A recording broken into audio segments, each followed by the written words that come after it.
Assalamualaikum, selamat pagi ya. Ini saya nak tanya tip mudah kalau kita nak buka top set untuk Fosro lah. Apa-apa motor pun. Kalau kita malas nak buka mating, kita tanda je macam ni.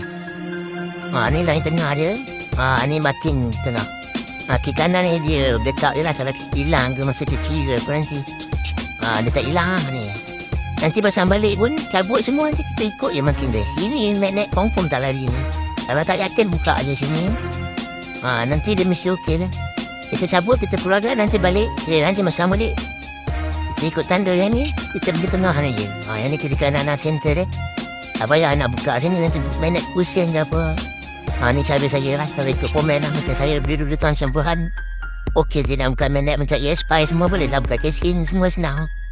Ini cara saya tak puas hati. Tapi macam ni owner nak tukar bus nanti kita buka balik. Kita check balik. Ni tips je lah. Ikut anak sudah. Okey, Roger. Assalamualaikum.